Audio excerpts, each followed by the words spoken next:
Give not that which is holy unto the dogs, neither cast ye your pearls before swine, lest they trample them under their feet, and turn again and rend you.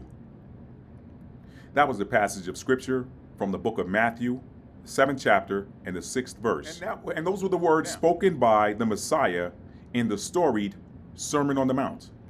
But the question is this: was he really talking about dogs and pigs?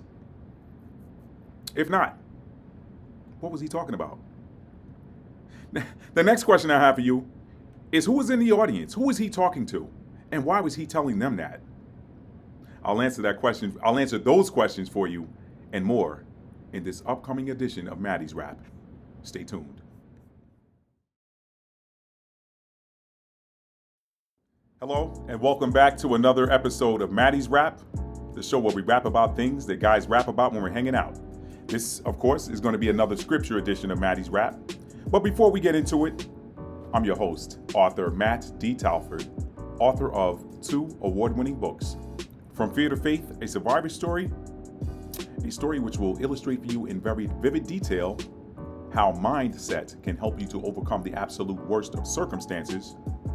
And then there's the wildly popular Stuck in an Elevator, a tale of passion and self-discovery that takes place high above the Los Angeles skyline. And also worth noting in that story, Stuck in an Elevator also deals with some very sensitive topics that we deal with in the world today, particularly race and relationships. All right? So you can check that out. For links to both of those books can be found in the description box below. Now, I'd like to say welcome back to my returning subscribers. And for those of you that are new to the channel, stick around, enjoy the video. I hope you like it. And by the end, perhaps you'll consider becoming a subscriber, which costs you nothing more than however many calories it takes to click that subscribe button and slide that notification bell up to all. Now, you heard the passage of scripture that I just read from Matthew, the book of Matthew, chapter 7, verse 6, talking about cast in not your pearls before swine.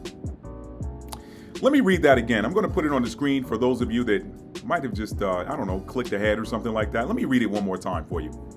Matthew, the 7th chapter and the 6th verse. And you guys know my preference is and always has been the King James Version, so that's what I stick with. But whatever version you're reading from, it's absolutely fine. Just take a look at it and follow along. Matthew 7 and 6. Give not that which is holy unto the dogs, neither cast ye your pearls before swine, lest they trample them under their feet, and turn again and rend you. Now, the question I asked earlier is, who was the Messiah talking to? Or who is he talking about? Was he really talking about pigs and dogs? I'm going to say no. I mean, most of us can figure that out. Like, first of all, who's going to take their jewelry and throw it down in front of some swine? So, now, if we know that, and you know what? Maybe I should call the next few series of videos, with every what, there's a connected why. Because you guys know that's the central theme in everything I write. I don't care if it's a book I published. I don't care if it's a blog. The truth of the matter is, and this is a universal truth, with every single instance or occurrence there is in existence, there is always a why that goes with it.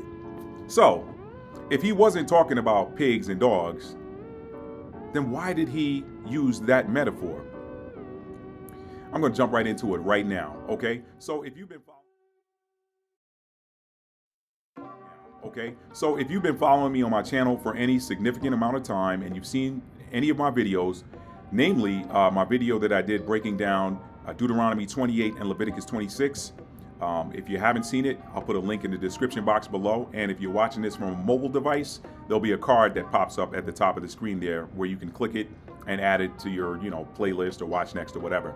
Now, if you are familiar with that video, you're familiar with any of my work, you know that I'm very, very, very, very particular about the identity of who the Israelites in the Bible are. And I'm sure I'm not the first person you heard it from. But, if you're, let me stay away from that because I want to stay on point. Let me not go there. Check those videos out and you'll follow me. Now, let me just say this. The Messiah came along at a time when the land of Israel at the time, which was called Judah or Judea, that land was being controlled by people who were not from there. The land was being controlled by Europeans, the Romans in particular. Okay, if you've read the books of the Maccabees in the Apocrypha, which were the 13 or 15 books, or however you want to look at it, that they removed from the standard Bible and said, hey, you guys don't need to see this. They took it out of the Bible, the Protestant Bible in particular, from what I'm told. And but you can find the Apocrypha as a separate book, or there's a cool app called KJVA, and that's available in the Apple App Store or the iOS App Store or the Google Play Store, and that it basically stands for King James Version with Apocrypha. But you can find those apocryphal books in there. Anyway, if you're familiar with the history in the books of the Maccabees, it talks about the war with the Greeks and how the Romans ended up, coming about, how it came about that the Romans ended up in the land of Judah and dominating it. Land of Judah, land of Israel. They called it Judea. It wasn't called Judea then because there was no letter J in use in any written languages back then. There's no letter J nor a J sound. So what was it called, right? Anyway, but we're going to, for history's sake and for lowest common denominator's sake, we're going to call it the land of Judah. So read the books of the Maccabees and you'll know how it came about that the Romans were there. Nonetheless, the Romans were in this land and they were eating the fat of the land. They were enjoying the beauty of the land, enjoying the richness and fertility of the land, and sort of disrespecting it too by some accounts of the locals. So along comes this guy who history has now labeled Jesus, which wasn't accurate either. Some people say Yeshua, some people say Yahawashi, some people say Yahshua, some people say Yashia. I'm not gonna get all into the language semantics because you say it one way, you're going to piss somebody off on the other side. I don't care. If you want to call him Jesus, you can. I don't care. I personally do not care. We're going to say, for argument's sake, the man that history calls Jesus, I like to call him by the title, the Messiah, okay? Messenger, all right? Along comes this guy, and he starts getting quite a following, and he's talking to the people in code, okay? Everything he said, for the most part, was in code. Why? Let's talk about those dogs and those pigs. Give not that which is holy unto the dogs. All right, you know what? Let me cut to the chase. He was talking about the Romans and the Greeks and any other outsiders that came in that were pretending to be friendly, all right, or pretending to be down or whatever. He was talking about them. Now let me break down to you the reason why he used the metaphor dogs and pigs, and then we'll get ready to wrap this video up. Give not that which is holy unto the dogs. Now, how many of you are dog owners? Raise your hand. I love dogs. I've owned dogs my whole life. All right. Understand what the word holy means. It's not associated with pious or what is known as today. People think somebody's holy and righteousness are synonymous. No, they are not. Okay. If you look at the original meaning of what the word holy is in the original Hebrew tongue, it simply meant consecrated, which meant set apart for a special use, special occasion, whatever. So when he's saying give not that which is holy to the dogs, he's saying don't give anything special to a dog. Now watch this. For those of you who are dog owners, you know that the minute you give something to that dog, that pet, whatever, that he's not supposed to have, he thinks he's supposed to get it all the time, right? Let's say you raise a puppy, you're giving him bag dog food his whole life. Well, let's not say whole life. You're raising a puppy from, you got the puppy at, 2-3 months old or whatever. You raise him to a year old. For those 10, 11, 12 months or whatever, you've been giving this puppy food that comes out of a bag. And then all of a sudden you're having a cookout, whatever, and you're like, you know what? He's been a good dog, man. He's obedient. He does what I tell him to do. He's house trained, housebroken, whatever. He doesn't go in the house, whatever. He's a well-behaved animal. Let me bless him. I'm gonna give this dog one of these lamb chops. I'm gonna take the bone out so he doesn't chew the bone up and hurt himself. Strip it down, give him one of these lamb chops. What do you think happens? If you're a dog owner, you already know what happens. He doesn't want that bag dog food anymore. Now he thinks he's supposed to get lamb chops every time he smells you cooking them, right? So, why did he say give not that which is holy unto the dogs? I'm gonna come back around in the end. Let's deal with the swine. Neither cast your pearls before swine, lest they trample them under their feet and turn again and rend you. Was he talking about pigs? No. Nobody throws jewelry in front of a pig. Again, he was low-key calling the Romans pigs. Now, what is it? Why did he use the term dogs and pigs there? Why did he use the term dogs and swine? First of all, let me show you the commonality between the two of them. Dogs and pigs are animals that care only about themselves and what goes into their own belly. You know, your dog. I know people. I don't know them personally, but I've seen videos where people raise pigs as pets. Okay, whatever. If you want to raise them as a pet, that's what you do. Do your thing. The point I'm making is, yeah, you might domesticate them and turn them into pets, but their nature is still that of a wild animal. I don't care how domesticated it is. Okay, so when you're talking about pigs and swine, you're talking about animals that care only about themselves. This is why he used that metaphor for the Romans. The Romans may have come there on good terms in the beginning, with the treaties and the documents that pretty much set the tribe of Judah up for failure. You know, you're paying these people taxes to protect you and to not attack you. Old school mob move. Hey, you know what? I'm gonna come in your neighborhood and give you protection services. Protection from who? Protection from me. Right? That's what it was. Let's call it what it was. The Romans, they were paying the Romans taxes to not come and take their stuff. All right, you know what? Let us come in where we want. You know, just pay us tribute, and we'll leave y'all alone. And on top of that, we're gonna make sure them darn Greeks don't never mess with y'all again. All right? That's what happened.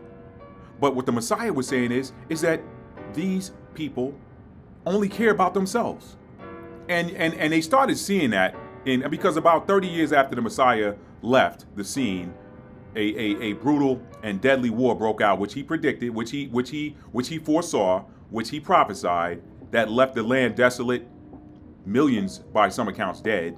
Okay, I know history tries to say, oh no, it was only about 100,000, 200,000, whatever. 600,000 is inflated. What? You know what? There's some others that say there were millions. All right, Romans didn't care about them. All right, so that is why he used dogs and swine. Dogs and swine are animals that care only about themselves. Now, cast not, give not that which is holy to the dogs. Why? You give something that should not be for that animal, that should only be for you, to that animal one time, he's going to expect it all the time. That's what happened with the Romans. That's what was going on with the Romans. Don't give them anything that's holy, okay? Now, cast not your pearls. What pearls were he talking about if he wasn't talking about jewelry? Your wisdom, your secret knowledge. They had a lot of secret knowledge in the land of Israel, okay? I'm gonna call it the land of Israel. I know it's called Judah or whatever, but the land was that was all of Israel at one time, man. We know what happened when the kingdom split after the death of Solomon, and you know the 10 tribes in the north went. They declared themselves the kingdom of Israel, and the tribes of the south declared themselves the kingdom of Judah. We know what happened. Okay. But anyway, the land was called Judea, but we know that Judea, Israel, synonymous. Use them the same. I don't care. Now, pearls. There was a lot of secret knowledge. They knew a lot of things that these Europeans didn't know. All right. I know there's a lot of brothers out there that are into, Egypt, ancient Kemet, and the knowledge that came out of there or whatever. Those were things that were well known throughout that whole area. This knowledge was well known throughout that area.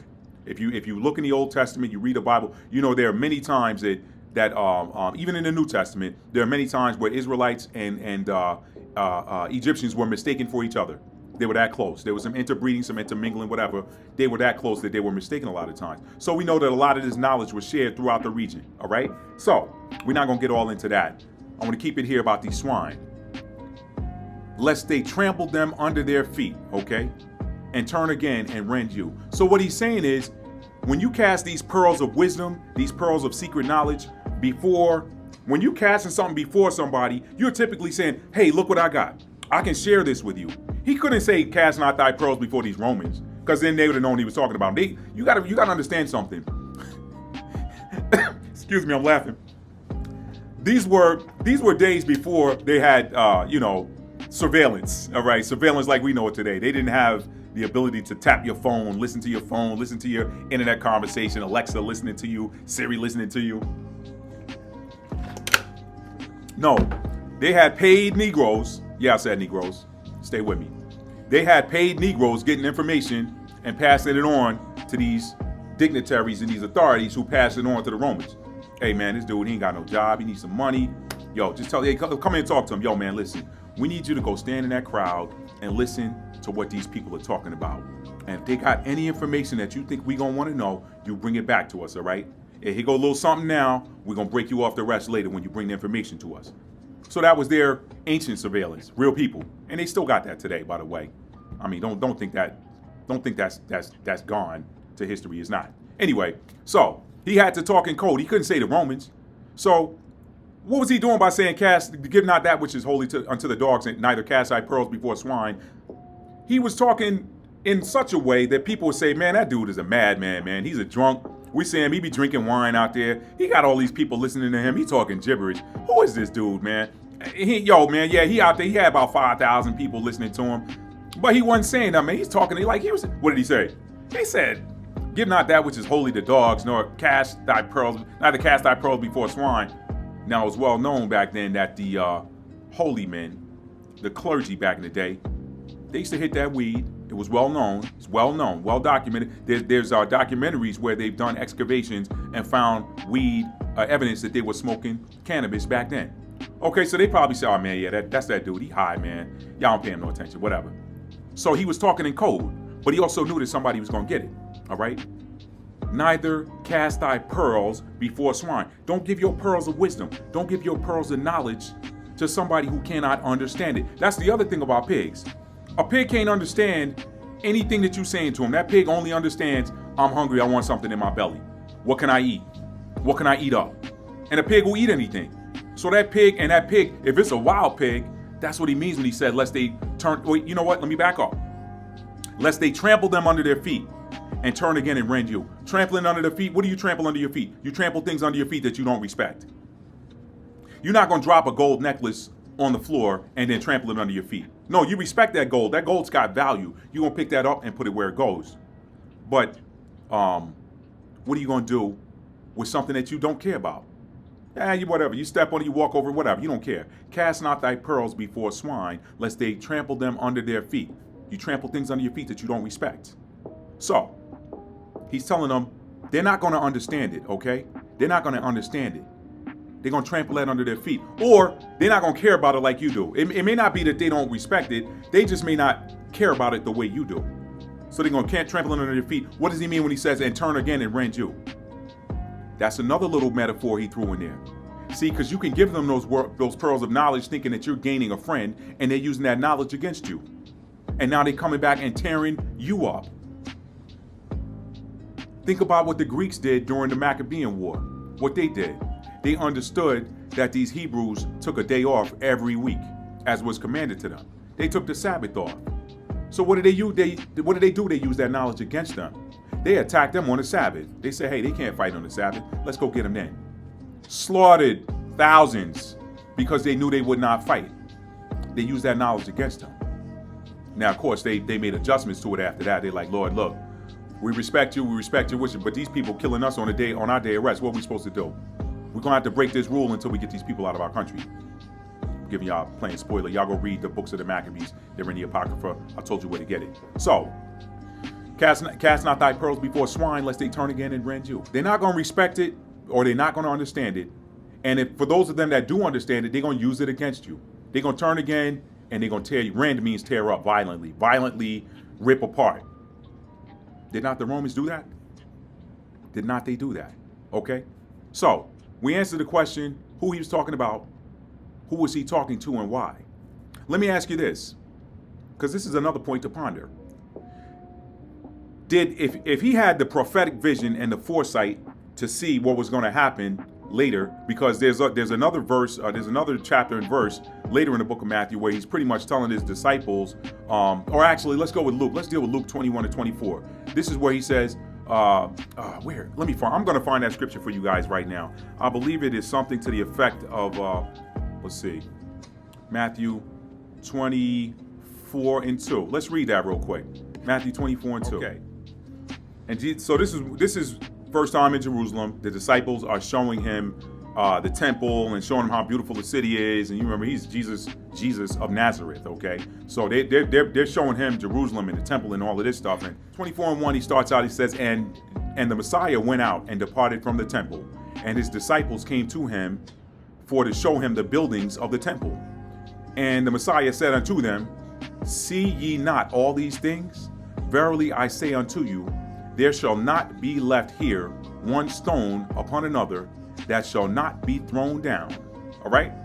All right? So he was basically telling them what these Romans were going to do here in the not too distant future. Now, I'm going to jump down here to Luke chapter 21 and 24 and show you exactly where he told them again what was going to happen and what did happen. He said, and they begin, verse 24, Luke 21 and 24, and they shall fall by the edge of the sword and shall be led away captive into all nations. And Jerusalem shall be trodden down of the Gentiles until the times of the Gentiles be fulfilled.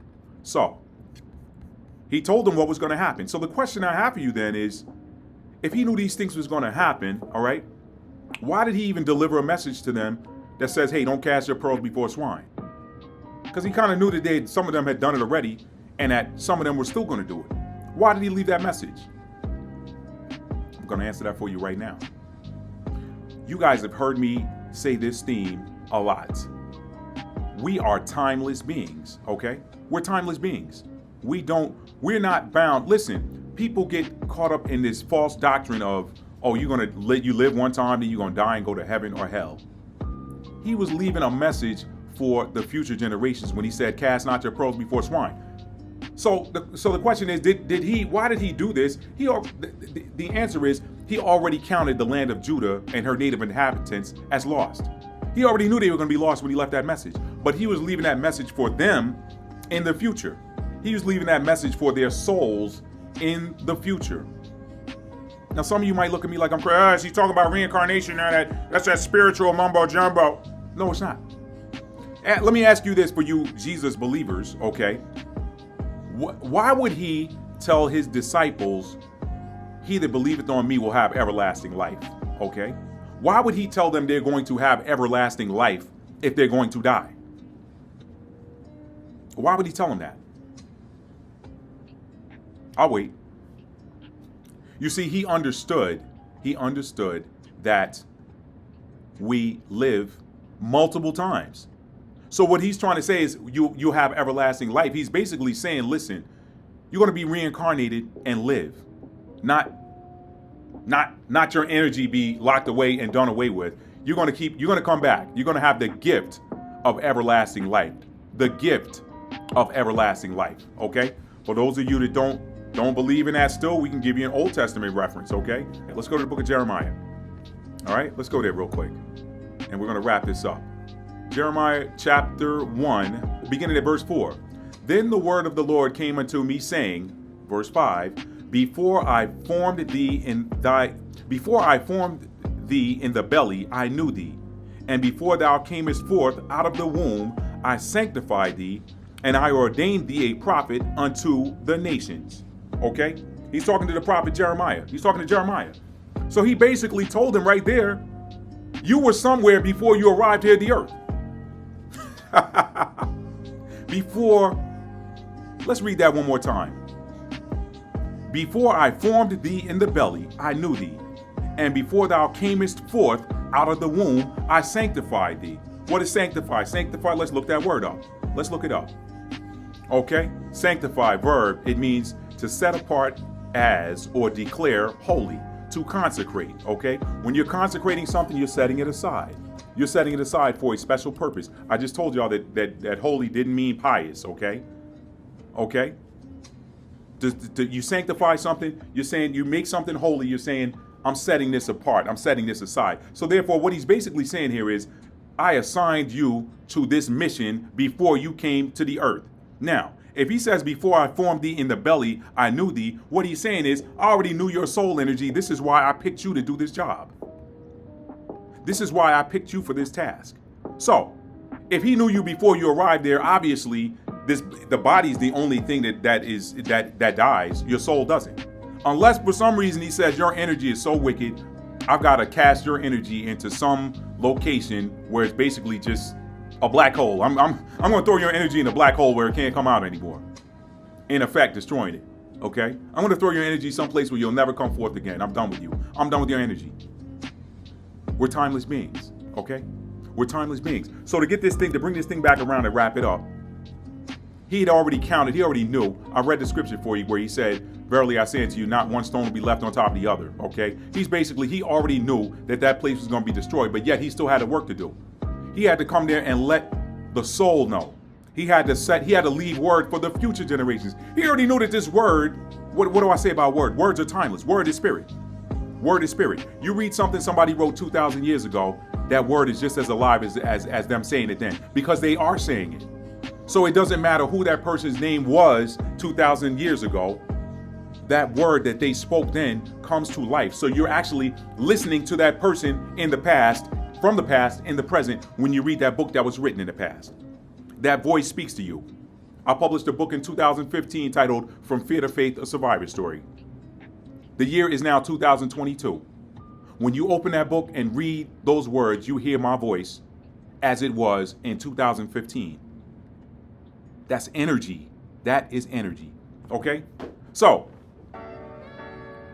that is why he delivered that message. Cast not thy pearls before swine. So now that we know he delivered this message some 2,000 years ago, and we are here today in the present, 2022, how does that word apply today? Give not that which is holy unto the dogs. Ladies, I'm talking to the ladies for a minute, and fellas too. Some of y'all out here in these relationships, you giving that which is holy, that which is set apart for somebody special, you giving it to a swine or a dog, something that only cares about itself. Y'all talking about, well, girl, I'm gonna give him. Yeah, you know what? This is the direction the Spirit's taking me in, so I'm rolling with it. Some of y'all might be like, oh, he went left. No, I didn't. Somebody needs to hear this. So y'all out here like, well, girl, you know, I'm gonna give him some just this one time, girl. But you know what? You didn't know he was a dog, did you? You didn't know he was a dog. You didn't observe him long enough to observe the signs to see that you were actually not dealing with a man. You were dealing with a dog. And what did I just say about dogs? When you give a dog something that he's not supposed to have one time, he ain't gonna leave you alone. He ain't gonna leave you alone. He thinks he's supposed to have it all the time. Swine only cares about what it's got in its own stomach. Cast not your pearls. Fellas, those of y'all out there with the wisdom and the knowledge of certain things, some of y'all out here telling people ideas that you have that you want to do in the future. Hey man, you know, I got this idea for this new groundbreaking revolutionary product that nobody's ever seen before. You know what? That person gonna take that idea. If it's a swine, what is he gonna do? That's a pearl you casting before a swine. What's he gonna do? He gonna take it. He's either gonna use it, keep it for himself, and then when you come back, be like, hey man, he gonna turn again and rend you. Right? That's a mild version. Some of y'all dropping that now. Listen, stop telling everything that you know. Stop giving your pearls to swine. Because most of them can't even understand it anyway. So you casting out energy that's not coming back to you. That's you draining yourself. Anytime you pour out something that's not coming back into you, you're being drained. You're being drained. So he was leaving this message for the future generations. All right? He already knew that those people were going to be lost, but guess what? He had to deliver that word because that word is timeless. That timeless words are spirit. I say that all the time. Words are spirit. Timeless words from a timeless being for another period in the future because time does not exist. Only purpose. So therefore, he fulfilled the purpose by delivering some word so that somebody else coming along, really not somebody else because it could be you. Who's to say you weren't there then? I know that's too deep for a lot of y'all, but who's to say that you already weren't in that land? You got some of the same energies running the ground right now. Listen, I could take that another whole lesson. I'm not gonna do that. I'm gonna wrap this up. I want to hear from you guys. Drop a comment below. All right. If you're new to the channel and you like this content, please hit the subscribe button. All right. I'm going to wrap this thing on up because I could take this and run with it. Matthew 7:6. Give not that which is holy unto the dogs, people. Neither cast thy pearls before swine, selfish people, lest they trample them under their feet and turn again and rend you. People trample things under their feet that they don't value, or they trample them under their feet when they come from somebody that they don't have any respect for. So they'll make it look like they're trampling it under their feet and then taking it. Oh man, you ain't talking about nothing. Oh man, boy, man, that dude whacked me. Yo man, y'all heard what he said, man? Yo, let's see how we can take this and build on it. How many times have you heard your words that you spit to somebody regurgitated by somebody else like they were original? And they don't give you any credit for them. Plagiarism. I see that a lot. I've seen that. What have I done? I said, okay, I see what kind of person this is now. I got to cut that person out of my energy. They're gone. Nah, they can't even give me credit. They spit it the exact same way you did. Or some of them are clever. They'll try to rearrange it. And I'm here to say something. Listen, I don't get hung up on stuff like that. Let me just leave that out there. Because you know what? When it didn't come from you, it came through you. It needs to be, it needs to be spread out. But what I'm talking about is people who do not care about you. A pig does not care about you. A pig only cares about what goes in his own belly. A dog ultimately doesn't care about you. Now, I know they say that dogs are man's best friend. Yes, our pets care about us. They love us. But let that pet go without food for a week and see what happens. Now you're food. Give not that which is holy unto the dogs, neither cast thy pearls before swine, lest they trample them under their feet and turn again and rend you. I'm going to read one more scripture and then I'm going to get off here, y'all. I know I said I was going to get off here. This comes from Matthew, the 5th chapter. I love the book of Matthew, can you tell? And it has nothing to do with my name being Matthew. Nothing to do with that. Okay? Matthew 5:13. Again, he's talking to these same people. You, Israelite, are the salt of the earth. But if the salt have lost its savor, its ability to do what it does, which is flavor and preserve, wherewith shall it be salted? The earth. How you gonna flavor the earth? How you gonna preserve the earth if you've lost your ability to do that? It is, which also tells you that there's another clue there. That's what you were created to do. That's what you were put here to do, to be a steward of this realm. Another lesson for another day. It is thenceforth good for nothing but to be cast out and to be trodden under foot of men. There's that thing. Trample under feet, trodden underfoot. Same people. They had lost respect for them. The people that were among them didn't even respect them. They didn't know who they were. He left those messages for future generations. So back then, he was talking to you today. Y'all take that and run with it. Leave a comment below. I'd love to hear from you. Share this video with a friend. Like it. Subscribe to the channel if you haven't done so already. I know it's the 3rd time I said it. 3rd time's a charm, right? I'm going to leave it there. And listen, again, there's links to my books and some of my other work in the description box below. Check out my blog, www.mdtalford.com. Listen, tell somebody you love them and mean it. How do you mean it? You show it. Love is a verb. It's an action word, okay? We treat love like it's just a noun or a state of being or a mood. But more powerfully spoken, love is an action word. It's something you show. I love you guys. Take care. Have a great day. Peace.